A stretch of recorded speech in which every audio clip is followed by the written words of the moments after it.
Wow. The Detroit Tigers, they got swept. That's putting it lightly. We'll start there. All right, let's talk about the rest all today on Locked On Tigers. You are Locked On Tigers, your daily Detroit Tigers podcast. Part of the Locked On Podcast Network, your team every day.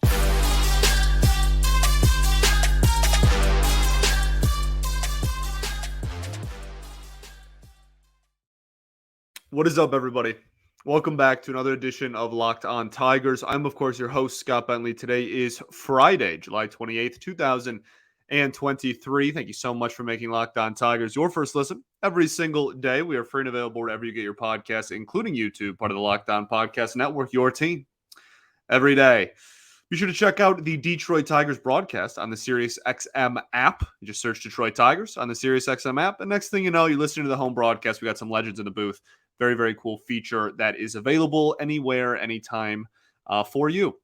The Detroit Tigers would drop, if you were listening to the broadcast, you would know this, dropped 2 games to the Angels on Thursday afternoon in a doubleheader after a makeup game for a rainout on Wednesday evening. They were not supposed to face Shohei Ohtani, the pitcher, and then they decided to go to Ohtani on Thursday instead. I talked to some Angels people about this that I'm kind of intertwined with, whether through just like friendship or work or whatever. The best explanation I got for it was from my buddy Garrett, who explained, in a doubleheader, you really want to save your you want to use as few relievers as possible in a bullpen. And so the thought process was, let's send the ace out there and hopefully we don't have to use the bullpen.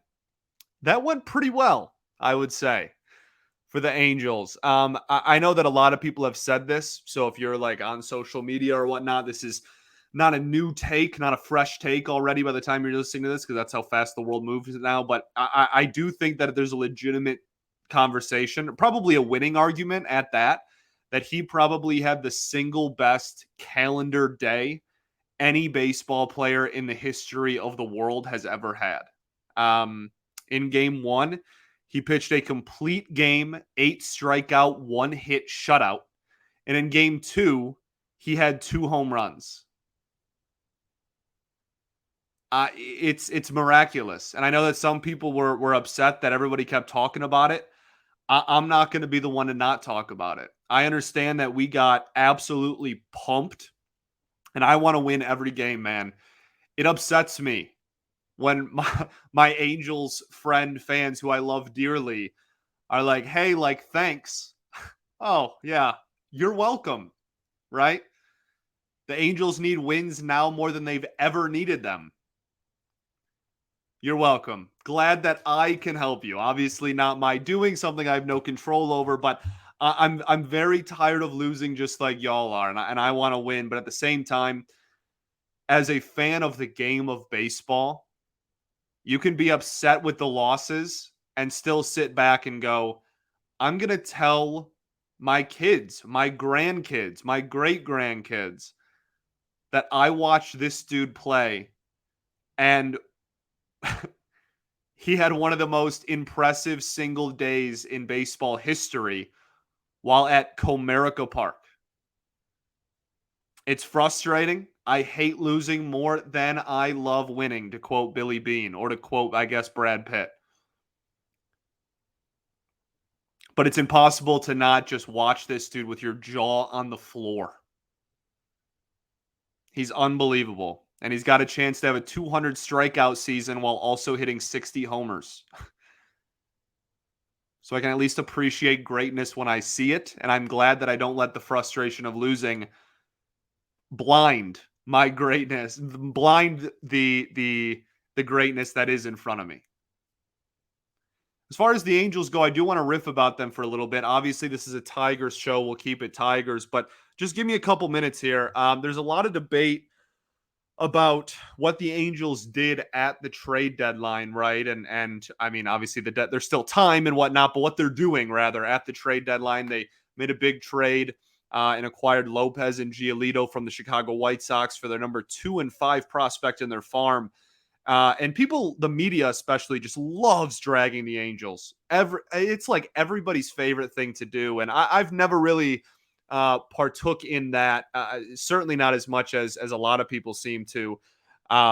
Just because like I don't feel like we're really in a position to say much, I guess, for starters. But it's one of those things where when talking about them being buyers, right? I think two things happened. One, they looked at the offers for Shohei Ohtani, and not that I want to get this very clear, not that they were like bad, or not that I'm saying that they were like nobody was giving him a legitimate offer. Obviously, it's still Ohtani, but it is a rental, and I think people really need to understand, and this part translates into the Tigers as well, is that team control is the most important asset at the deadline. Like that gives you returns. Team control gives you returns. Yes, obviously the magnitude of the player that you're trading for and the talent of the player you're trading for matters a ton. You're trading for that specific person. Like obviously that's going to determine the return, but go look at the history of trade deadlines, like for the last 10 years, the last 5 especially, just so you get like the modern era. Like it is, rentals just don't go for a ransom. And so I think the Angels looked around and they were taking phone calls on Ohtani and they went, none of these are worth getting rid of this dude, even if he does walk in the winter. None of these are replenishing this farm single-handedly. Because no team, put yourself in the shoes of everybody else who's a buyer and is looking at Ohtani. Are you willing to get rid of your 5 best prospects or whatever some people are throwing out there for 2 months of Ohtani and then he's going to test free agency? No, of course not. Right? And the fact that he's still a rental at the end of the day, I think the Angels looked around and went, well, let's just go for it. And then there's this narrative that like, oh, well, they're hosing themselves for the future. I mean, look, they got rid of their 2 and 5 prospect for Lucas Giolito, who's been pretty good, but like he's been okay this year at, and then a reliever. Ohtani's going to walk and we're all going to be able to point and laugh at the Angels and go, ha, you went all in. You didn't win the World Series if they don't win, and Ohtani's walking. Guess what, dude? They don't care. You've been clowning on them for a decade because they can't win, even with Trout and Ohtani. So now they finally go all in and it's, oh, well, no, don't you care about the future? No, they don't. That's what everyone's been clowning on them for. And also, what farm are they depleting? Fangraphs had them at the 29th ranked farm system in baseball. After the trade, they moved down to 30. Big whoop. Of all fan bases, the Tigers fan base should be the one to understand this logic as well, with the fact that Dave Dombrowski was our general manager for a decade. And say what you will about Dave, man. Say, oh, after he leaves, your farm system sucks. Well, while he's there, guess what he does everywhere he goes? He freaking wins everywhere. So, like, I don't know what people want from them. Like, yes, you can clown on them if they miss the World Series or whatever. Guess what? They're going to enter a rebuild. They're going to keep Trout and get rid of everybody else. And they're going to go full rebuild. And I think that they welcome that because at least they won't be able to say, oh, we didn't try while we had Ohtani and Trout on the same roster. We at least gave it a shot. And there's still obviously a chance that he stays in LA and just re-signs with them if they make the playoffs and, prove that they're going to be competitive. I know that this is Tigers. And again, the most of the show obviously is going to be about the Detroit Tigers, but I have a platform and it's baseball related and there's still Tigers related. Like I'm confused on the reaction from a lot of people on what the Angels are doing. They should go all in. They should have 0 prospects left. They should deplete it. They should empty the clip. They don't have a good enough farm right now if they didn't trade anybody to like naturally be competitive in a couple of years. There's nobody really like of note down there. So just go all in, baby. I love it. I love when teams go all to the wall, right? And just go all in. I absolutely love it. Okay, let's get it back on track here, though. Let's talk Detroit Tigers. We got some pitching performances to go over. Obviously, Michael Lorenzen in what is probably his last start as a Tiger. Then we're going to talk about the offensive woes of this team, a roster move that was made before and after the game. And then we'll end with some trade deadline talk yet again, as it is the final weekend before the trade deadline. We'll do all that right after I tell y'all about our friends over at eBay Motors. eBay Motors is the best because for a championship team, it's all about making sure every player is a perfect fit. And it's the same when it comes to your vehicle. Every part needs to fit just right. So the next time you need parts and accessories, head to eBay Motors with eBay Guaranteed Fit. You can be sure to find every part you need and make sure that it fits just right the first time around. Just add your ride to the My Garage and look for the green check mark to know that a part will fit or your money back. Because just like in sports, confidence is the name of the game when you shop at eBay Motors. And with over 122 million parts to choose from, you'll be back in the game in no time. After all, it's easy to bring home a win when you know the right part is guaranteed. So get the right parts, the right fit, and the right prices on eBay Motors. Let's ride. eBay Guaranteed Fit is only available to U.S. customers. Eligible items only. Exclusions apply. All right, everybody, welcome back here. Segment 2 of Locked On Tigers. I appreciate y'all for tuning in, as always, making us your first listen every single day. Shout out to the everydayers that do tune in every day. We'll be back not tomorrow. We'll be back on Monday, recapping the weekend. If any trades happen, you'll know about it. Also, on deadline day, I'm going to plug this now, and then again at the end of the show, I think that we're going to do a Twitter space on on the deadline. What is it? 2:00, 4:00. So we're gonna kind of go into the deadline as a group, if you so please, and have a Twitter space that I will be in, and the Locked On Tigers account will obviously be in as well. So it'll be pretty easy to find that. I'll tweet about it and stuff. This won't be the last time you hear about it before it happens, but that'll be on Tuesday. Tuesday, I think that's the deadline. Tuesday. So watch out for that.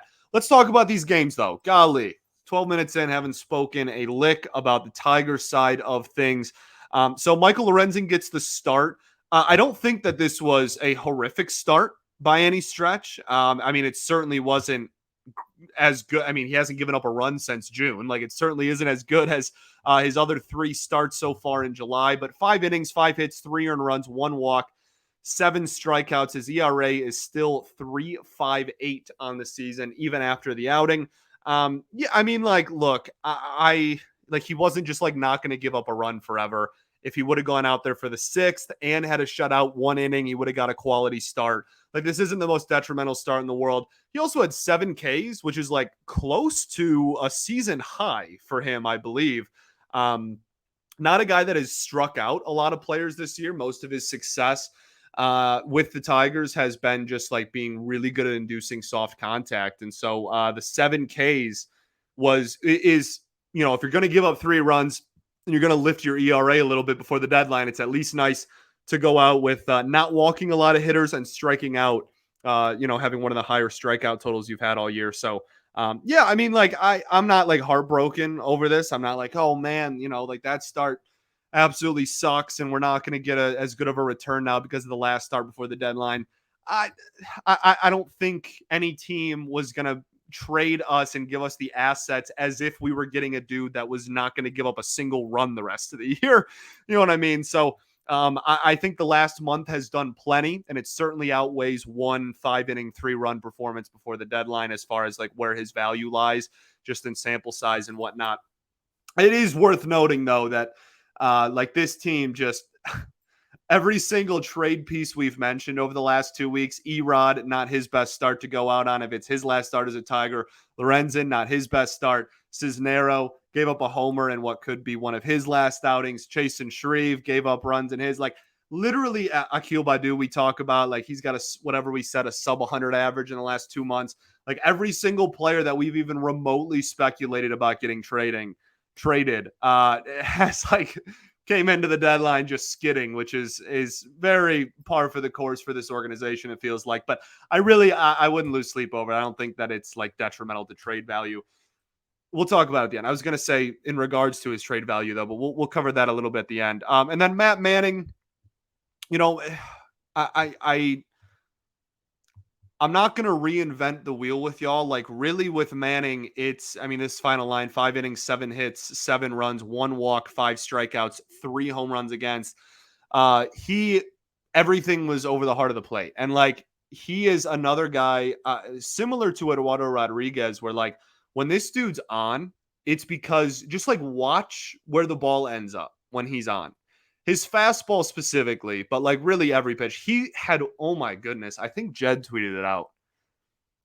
And I had just had the same thought before I read the words of Jed's tweet. But like, it was one of those things where he had a curveball in this outing that was legitimately one of the like most hung curveballs I think I've ever seen in my entire life. It was miraculous for all, like, in the most negative connotation. So not the best outing in terms of command. Matt Manning's stuff will play though. And I know that I want to say it was just like 2 outings ago. I went on a whole thing. It might have even been his last outing. I went on a whole thing where I was like, he's turning a corner look. So like naturally he's going to lay an egg just because like that's the that's just how this industry goes. But I really do still like, the stuff was so good. He was pumping 97 pretty consistently with the fastball at one point. The average was still lower than that, but he has the ability to kind of ramp that up whenever he so pleases. And yeah, I mean, like, yeah, just like got hit really hard because the fastball command was not there. And we've talked about since this dude was in like double A, that if he can just get a solid, legitimate third pitch, that it's going to be really tough to hit against him. And this was an outing where he didn't have one of those. The curveball got hit pretty hard, was not fooling really anybody. Neither was the changeup. So still liked what I saw out of the slider outside of the 2 times it was demolished. You know what? I will say this as well. When it comes to people that pitch like this, I know that this line is ugly and whatnot, but I would significantly rather, and this is why I love Erod so much, I would significantly rather you pound the strike zone over and over and over again and make the other team beat you than do, honestly, what for the first 3 innings, what Matt Manning's opposition did, in I think it was Patrick Sandoval, did. And like, just nibble and walk a boatload of batters and not attack anyone and kind of like get in your own way. And like, obviously we didn't score very many runs. We didn't capitalize on it, but I would significantly rather someone pound the zone and get rocked than have 80 pitches in 3 innings and have the bases loaded pretty much every inning via walk. So I at least respect that has seemed to turn a corner a little bit, because he used to be a big time nibbler. Let's talk about the offense. I don't think there's much here, man. Like, I don't think there's a whole lot to talk about. Kerry Carpenter was good throughout both games, like relatively speaking good, not even like fantastic, but got a couple of hits. That's nice. Made sure we didn't get no hit. That's good. But like, Matt Vierling's coming down to earth a little bit. 519 OPS now, 265 average. Jake Rogers 0 for finally hitting streak over. Had a walk though still. 752 OPS. Zach Short with a couple of hits. That's great. Like, I don't know what to say about this offense that hasn't really already been said, dog. Like, this did not change any opinion. This was a dud of an offensive performance. We can talk about it in whole in terms of the series. We can talk about it in terms of since the All-Star break. I mean, we did the rundown yesterday's show 2 days ago. We did the rundown about where this offense stands, man. Like, it's still just so bad. This is the 28th ranked offense if you rank it by how many runs they've scored this year, the 29th by OPS. Like, they're objectively one of the 3 worst offenses in the entire game of baseball. And there's 2 teams in the game of baseball that are actively trying to lose as many games as possible and are on pace to put up 2 of the worst seasons in the modern era. Like, there's some dudes that will be here for a while. Riley Green, Torkelson's taken some steps forward, but even he's a below league average OPS. Like, Kerry Carpenter and Riley Green is really like it. Still so much of a long way to go for this team offensively. I don't know what else to say on an individual to individual basis. We got shut out in game one. We scored 4 in game two. We scored 10 runs in a 3-game set. That's what, 3 1/3 runs a game? That's not good. In average runs per game talk, that's the bottom of the league. That's toward the bottom of baseball. It doesn't really matter your sample size. So still got a long way to go there. And I think that hopefully that is what is addressed at the deadline. Not that we're going to get some overpowering, great, like organization altering bat, but if they can get some young controllable bats to come in here and give them an opportunity and see if we can see if we can develop them and turn them into something, I'll consider that a win. So let's talk about the bullpen, and then we'll talk about what to look for over the weekend as far as the trade rumors go. But first, I got to tell y'all about our friends over at Margs. This episode is brought to you by Margs Sparkling Margaritas. You guys know I love a good drink, and I've been trying to find a good replacement for the typical like White Claws and High Noons of the world, and thank goodness I stumbled upon Margs. The refreshing, ready-to-drink sparkling margaritas have officially become my go-to cocktail. They're crafted with real Blanco tequila. They're goodness gravy. They're crisp, clean, and genuinely taste so good. They've got 5 unique flavors, so there's something for everyone to enjoy. I love these the most when I'm kicking back after work, watching a game, hanging with friends, and I've been packing my cooler all summer with Margs, and I will continue to do so. Barbecues, boat trips, days at the beach. They're the drink of the summer without a question. They're going to be the perfect tailgate drink for this fall as well. So visit sipmargs.com to find a retailer near you. That's SIPMARGS.com to find a retailer near you. Must be 21 and over to enjoy. Cheers, and please drink responsibly. All right, everybody, welcome back here. Third and final segment of Locked On Tigers. I appreciate y'all for tuning in. I feel like I said cheers in like a really high-pitched voice there. Like that really took me back to middle school, like when I used to get voice cracks. Like I was like, cheers? Like that was really an enthusiastic cheers right there. Let's talk about the bullpen. I mean, game one, a lot of people were mad that like Zach Logue was out there. I know that I ripped AJ for the Padres series and talking about the decision to leave Mason Englert, geez, out there, right? And I stand by all of that. I still think it was ridiculous. This game is not the same scenario. Like we were losing and we got shut out. So they just wanted someone that could give them some innings so that, especially in a doubleheader, when you're playing 2 games in a day, you need to not tax your bullpen completely in game one so that you can give yourself a chance to win in game two. Also, because the Angels did not use a single reliever in game one. So their bullpen was refreshed like it was a normal, just we're only ready for 1 day as well. So this made total sense to me. Logue needed to go out there, needed to just eat innings. He wasn't terrible, I guess. Like 4 innings, 3 earned runs. Like, I don't know, it's not good, but relatively speaking, given what pitching performances everybody else gave, it was pretty on brand.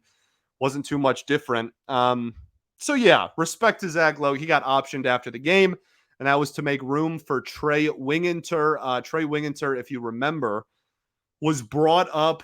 He was brought in over the offseason, and he was in the early part of the season. Like at one point, he was not the closer, but like he was like a high leverage reliever in early April. Like this is a guy that had a solid enough spring where everybody was impressed. Everybody on the coaching staff in the front office was impressed with what they were seeing from him. And he's got a nasty slider. Like he's got good stuff, but command is a massive question mark. And we saw that firsthand in not only this game, but dating back to before he was injured as well in April. There was a Blue Jays game, especially where did he walk in a run or was a pass ball or something like that? He kind of struggled with his command out of the gate. Then has been hurt for like 3 months. So good to see him back and healthy. And we'll see. I mean, again, like this is a guy that everyone was pretty high on. So I'm not going to make a prediction right now. I'm not saying that like this dude's the truth or anything, but I am intrigued for the second half of Trey Winginter to finally get an eye on him. And like, not that he's going to be Tyler Holton that have a 1.7 ERA, but if he can play his way on to, being decently effective out of the pen. Maybe a guy that we can hold on to past this year. So we'll see what happens there. But I mean, besides that, Brennan White still massive command issues, like massive, especially with the slider. It's such a good pitch, and he just has very little feel for the command for it at the moment. Chasen Shreve didn't give up any runs. I guess that's decent. And then Zach Logue, we already talked about. That's everybody that pitched. So there you go. Not a ground breaking bullpen day. Let's talk about final weekend before the trade deadline. We're already seeing some trades happen. The Guardians are trading people. Weird trade. Very strange trade. Very. What are they doing in Utah? Very strange trade. But that's how I felt, man. Like, just weird. Like you're trading a shortstop who has just been dreadful at the plate, and you're getting a pitcher who has been dreadful on the mound. Like it's just, I don't know. It was weird to me. I'm not really sure. I don't know. Cleveland, like their pitching hasn't been as good this year as it has been in the last decade. But I just don't know how that trade really substantially benefits the Guardians. The Dodgers, I'm not worried about. They also got Kike Hernandez, right? And he's been like one of the worst hitters in baseball this year as well. And I'm sure the Dodgers are just going to turn him back into what he was before they got rid of him. So interesting there. The White Sox, we already talked about. We talked about them yesterday, but that was before they had traded Lucas Giolito and Ronaldo Lopez. So those guys are gone. They're heading into full rebuild. The White Sox are about to be really bad again, like they were for a large majority of my lifetime, at least, which again is not slander. Outside of one 8-year stretch, my team has been awful for most of my 20 plus years on the planet as well. So let's talk about just what to expect from this weekend. It would not shock me if Erod was moved over the weekend. Lorenzen, I think you have a little bit more of an opportunity to wait right until the deadline. But you're in a position with Erod where you could, in theory, try. I think he would be 1 day short on short days rest. But like, if you want them to guarantee that Erod's not going to have one more start for the Detroit Tigers, you would try to make a push for him this weekend so that his next start is in your team's uniform. And again, like I'm pretty sure that regardless, you're going to get that, but it wouldn't shock me if Erod went first just for that reason. Lorenzen, he could go at any point. There's a decent market for Michael Lorenzen too. Like people don't realize, like there was a Morosi tweet on Thursday night that the Orioles were seriously interested in him. Makes sense just from the sheer fact that they need pitching. Like the Orioles are absolutely buying pitching at this deadline. So it makes sense they'd be interested probably in both of our pitchers to some extent. But it doesn't shock me that Lorenzen's on their radar. And then, yeah, like with the bullpen guys, like there's not a ton of leverage there. Like you don't have to really like create a bidding war for Jose Cisnero. Like if you get an offer that you like, just do it. So I'm not sure they're going to, like, there's a decent chance, I guess, over the weekend that one of those guys maybe gets moved, one of the relievers. This is all to say there also have been several reports about, like, Foley's name has been thrown around. I am in a position where I'll believe it when I see it. I think that he has way too much value with his style that I believe is very sustainable success and his team control, that we are not in a position to just be giving Jason Foley away. And I don't think this front office is going to do that. But I mean, there's been several rumors about it. Also worth noting that there was a rumor that the Tigers were seriously interested in Alek Thomas for the Arizona Diamondbacks, and the Diamondbacks have interest in starting pitching. So something that you can look at there. As far as Thomas goes as a prospect, I tweeted this out a few days ago. He hasn't really hit for too much at the major league level. I'm not really sure he fits the bill. And like, these are all rumors, like rumors, not like anything of substance, like of proof, right? Like strictly rumors. So take it with a massive grain of salt, but he hasn't hit that well in the majors. And in the last like month or month and a half, he has an OPS over 800, which is obviously a lot better than his like 630 career OPS as a major leaguer, with that stretch included. But he only has one walk in that entire stretch as well. So I'm not really sure that's really like this front office's MO, but and he's another lefty outfielder. Like, golly, how many do we need? So like I don't really know if I buy that, but I felt the need to address it at least. So yeah, we'll see.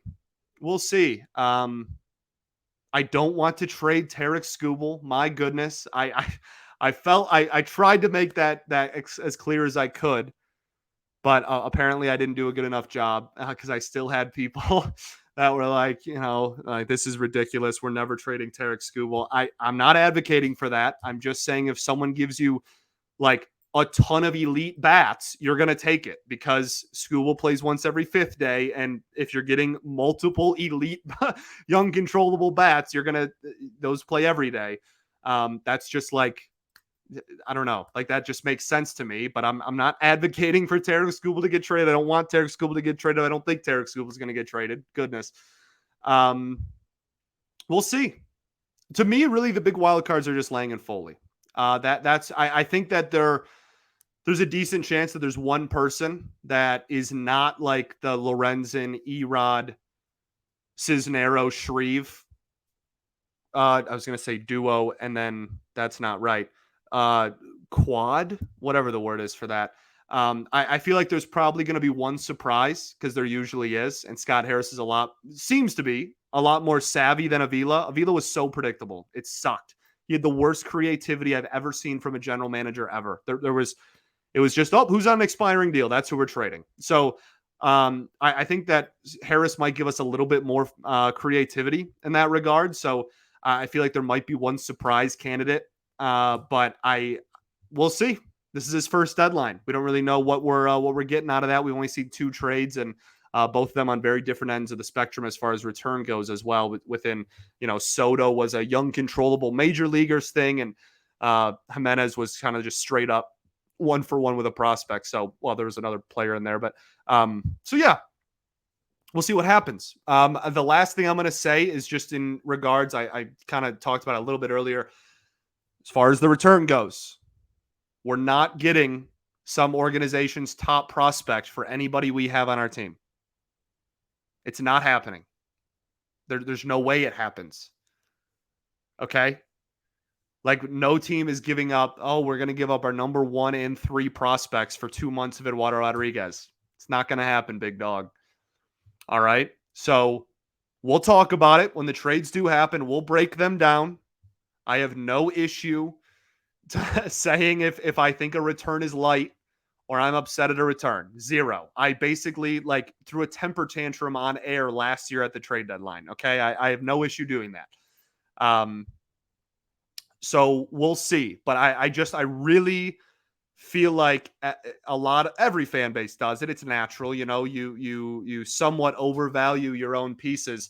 Everything we have talked about is a rental outside of the Lang and Foleys and Badus of the world and such. But all of our biggest trade pieces are rentals. We're not going to get some huge ransom for them.